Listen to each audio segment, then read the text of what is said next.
Hello, little pilgrims. How are you doing today?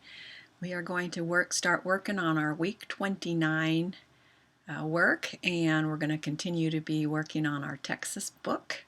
But first of all, let's go ahead and do our pledge to the American flag. So go ahead and put your right hand over your heart, and let's start. I pledge allegiance to the flag of the United States of America and to the republic for which it stands, one nation, under God, indivisible, with liberty and justice for all. Very good. Let's go ahead and do the Texas flag. Honor the Texas flag. I pledge allegiance to thee, Texas, one state under God, one and indivisible. Okay, good. Are you learning that? You have a copy of it now, so it'll be easier to work on. All right. First of all, we are going to talk about some things about Texas. And did you know that Texas has a state flower and a state tree and a state animal, well, actually two state animals, and a state bird? And we're going to talk about all of those today, and you're going to make pages for your book. The very first one, and also in your packet, you have some pictures of the things we're going to talk about. Now, I don't know if you have them in color. I don't know if you have a color printer or not, but hopefully you can see them. But I will show you a picture too, and so you can see them a little bit better too. All right, so let's start with something that you all have seen, probably fairly recently because it's spring in Texas. You have seen the state flower of Texas, which is the bluebonnet. All right, the bluebonnet is the state flower, and why do you think it's called bluebonnet? It's probably because it's blue. I'm not sure why it's called bonnet, but here's a picture that I have of a bluebonnet up close. It has a little bit of white at the top, and then the rest of it is blue. And what is that in the middle of it? I see a ladybug. Okay, that was just on that flower. That was just on that picture. There's really nothing to do with anything, except it's fun to see that the ladybug is on there. So this is a bluebonnet. And if you look out, sometimes there's places in Texas that you look out and the bluebonnets are in bloom. And I bet you all have had pictures of yourselves in the bluebonnets too. Seems like a lot of Texans do that.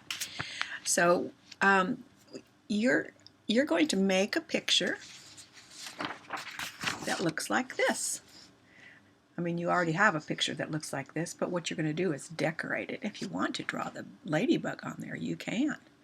But this is going to go in your Texas state book that you're making. The bluebonnet is the Texas state flower. Now, there is a fun story called The Legend of the Bluebonnet. This is what it looks like. And I want you to tell me, if you can, or think about it. You can't really tell me. Tell me what a legend is. That's what this is. This is a legend. A legend is a story that is told from generation to generation. A great great grandfather told it to the great son, and then that great then he told it to his son, and he told it to his son, and he told it to his son or his daughter or any of his children. So they're just passed on from generation to generation. And probably how they start is someone says to himself, what a beautiful flower. I'm going to call it a bluebonnet. I wonder where the bluebonnet started. So he made up a story about the bluebonnet, and he told his children that story. And then that's how it got started. Now, legends aren't true. Usually they're just stories that someone passed on. So that's what this is. This is a story about how somebody thought the bluebonnet started. Now, we know how the bluebonnet started, don't we? We know that God created the bluebonnet, but it's still fun to read the story. So on your in the Red Web where your mom and dad or dad got this got your packet and in your lesson to watch and all that, there is also a video about the legend of the bluebonnet, and it's just somebody reading this book. Okay, so why don't you stop and listen to that story right now. It's kind of a fun one, and you can see the pictures a lot better than if I was reading this. Sometimes I read the stories, but this one I happen to be able to find someone else to read it so you can see it a little bit easier. All right? So you can listen to that story while you're decorating your bluebonnet. All right? Now we have a state tree also, and you might know what that is. It's a pecan tree. How many of you have eaten pecans before? Yum! How many of you have ever eaten a pecan pie before? That's even super yum.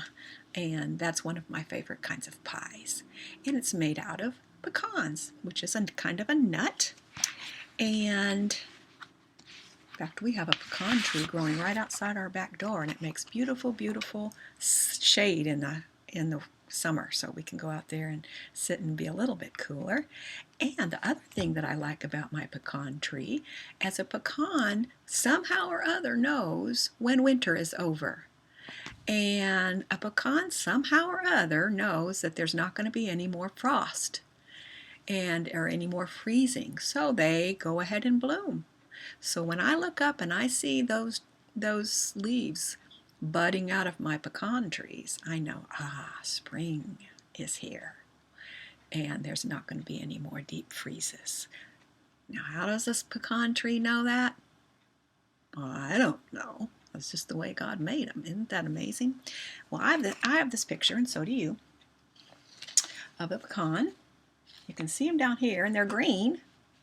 You know, the pecans you eat aren't green, are they? They're kind of a brown color.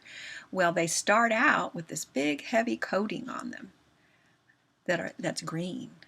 And then when it's all nice and ripe and grown, when the nuts all formed, then that green covering comes off, and inside it is the pecan that you have seen. Unfortunately, even though I have a pecan tree in my yard, I don't get a lot of pecans. You know who gets them? The squirrels. They get them before I do. So I have a lot of pecan shells on my patio, but not too many pecans. All right, so here is a pecan tree, and you have a picture of a pecan that looks kind of like that. And up here is what the tree looks like. It's a great big huge tree. Makes beautiful shade. Grow and last many, many years. I've seen pecans that are 400, 500 years old. They last a long time. And then this is just what a branch looks like. And right here you can see what the inside looks like. This is called the fruit. This is the part we eat. All right, so you might want to, I don't know, you might want to color those green, because it's actually, and you can see on this one where the covering is starting to come off. And underneath you would see something that looks more like this. And then you crack that open, and this is what you see. And that's what you eat. Yum, yum. Okay, so there's your pecan. Now we also have a state bird. It's called a mockingbird. I have a lot of those around my house too. And I think that's a pretty funny name for a bird. A mockingbird, the thing about a mockingbird that is interesting is that it copies the call of other birds. And so it hears a bird call and it says, I can do that, and it copies it. Kind of like it's mocking it. So I guess that might be why it's called a mockingbird. I don't know. It's kind of a grayish bird. It has some white on it. Here's a picture of it. All right, that's pretty much, I've never seen one still before. All the mockingbirds I see are flying, flying, flying, flying. They don't stay still for very long. Okay, you have a picture of a mockingbird. And this is actually what I see most.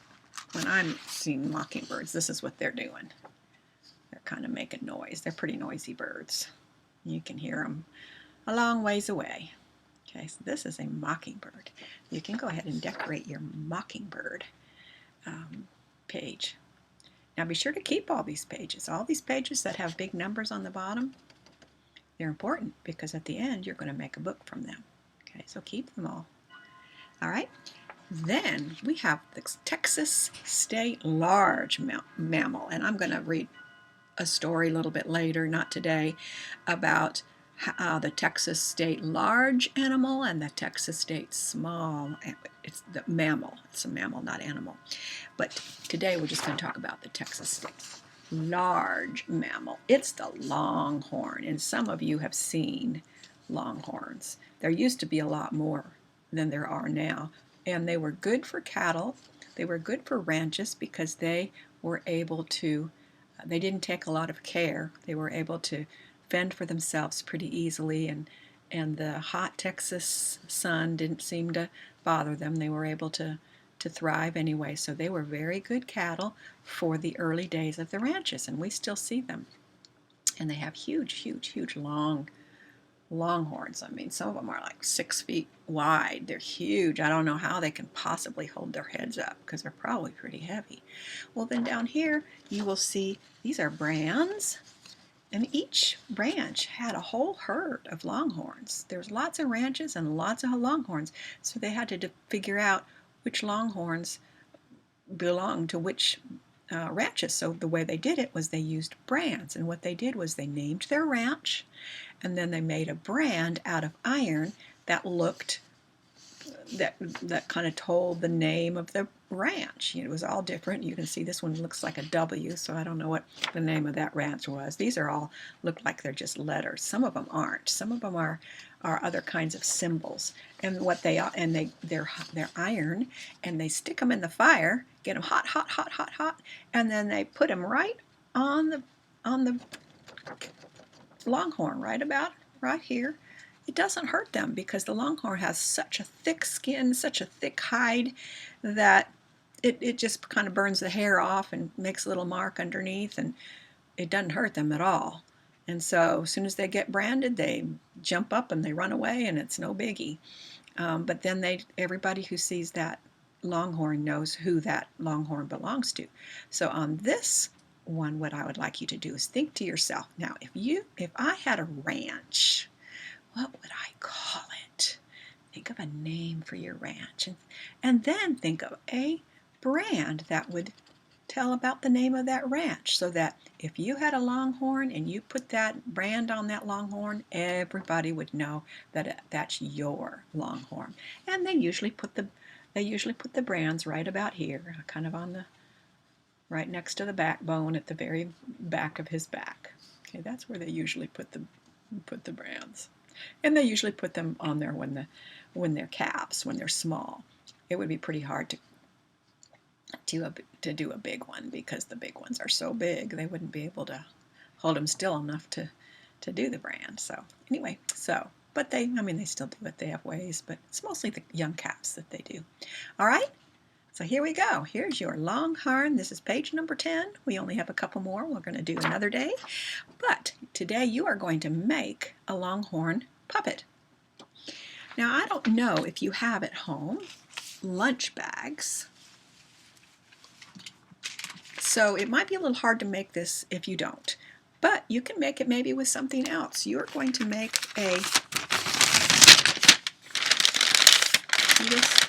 I have a lunch bag right here, and I made this, and you can just make, hello everybody, hello, I am Lou Longhorn. It is so I'm so glad to see you all. I hope you make some more of me so that I can have some brothers and sisters. All right, so what you're going to do here is you have one of these, and there's directions about how it goes, and someone can help you do it. They're going to have to, it might be hard. There's pieces to cut out, and then you have little numbers on these tabs, and it tells you where to put the numbers and all that. See, right here you've got your longhorn head, and then here you have, this is obviously one of his horns, and it says H, so you find H up here, and that's where you put one of the longhorns. And then you find the H on this side, and that's where you put the other one. And the E, I think, is the ears. All right? So there you go. You're going to make yourself a longhorn puppet. So today we just talked about the state flower, the state bird, the state tree, and we talked about longhorns and how and then we made a longhorn. So we've kind of been a little bit busy today. So that's all we're going to do today. So what you can do now is be sure that you can, oh, I was thinking if you don't have a bag to use the longhorn, maybe you could use a sock or something like that. I don't know. You could try. You're creative. You could figure something out. Okay, so don't forget to listen to your bluebonnet story, all right? And I will see you next week. I hope you have a great week. Bye-bye.